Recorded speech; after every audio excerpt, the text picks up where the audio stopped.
Minsan sa buhay, mahirap din talaga ang maging animal lover. Kasi napakalambot ng mga puso ng animal lover. Minsan, pati isda naawa ka. Ayan po catfish. Hito daw sa Tagalog. Pinakawalan ko na siya sa ilog.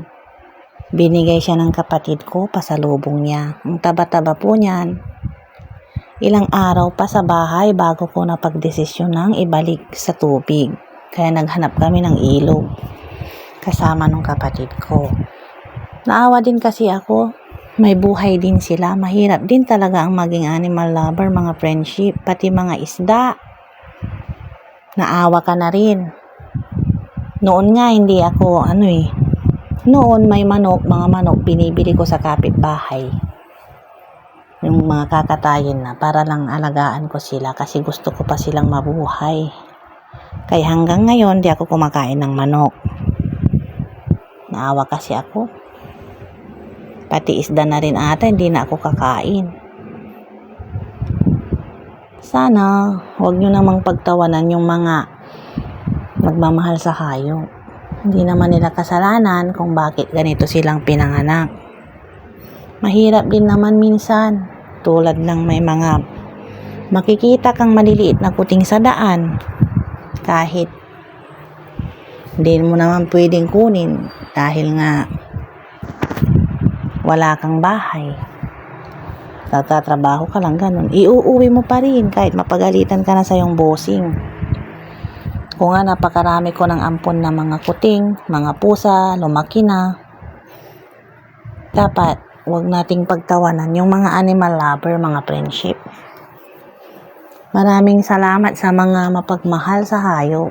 Sana i-bless kayo ni Lord ng mahabang buhay hanggang pamilya nyo, mga anak nyo, apo nyo, ma-bless ng mahabang buhay, good health.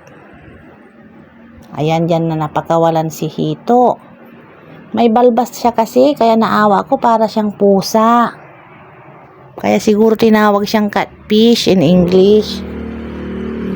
Kasi hito daw yan, nagtawag dyan.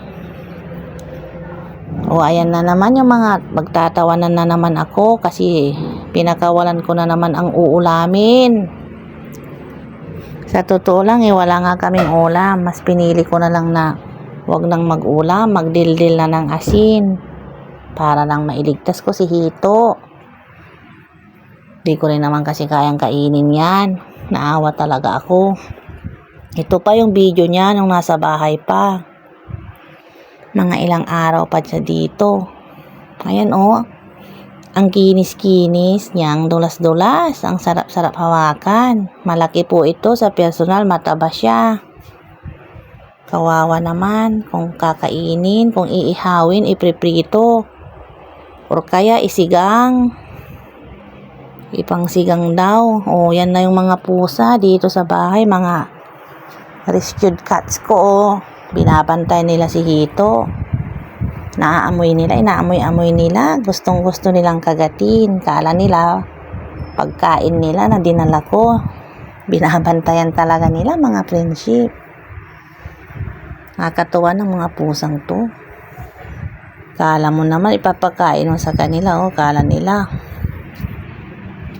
bantay sarado, hindi na sila umaalis dyan sa paligid ni Hito. Catfish, kulit ni Giragir, gusto nga niyang almutin at kunin.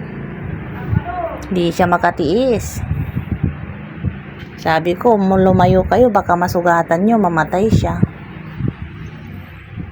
Kasi talagang pakakawalan ko na sa ilog, sabi ko sa kanila. Kaya magtiis na lang kayo sa cat food, wag nyo nang pakialaman si Hito. Kawawa naman, may buhay din siya kagaya nyo, sabi ko sa kanila. Ayan nga, at nandun na ngayon si Hito sa tubig, sa ilog. Masaya na yon. Sana wag siyang mabingwit nung namimingwit ng isda doon. Kawawa naman kasi. Binigyan ko siya ng chance na humaba ang buhay niya para ma-enjoy pa niya ang buhay niya sa mundo at dumami pa siya. Isa siya sa mga masiswerteng isda na napakawalan. Yung mga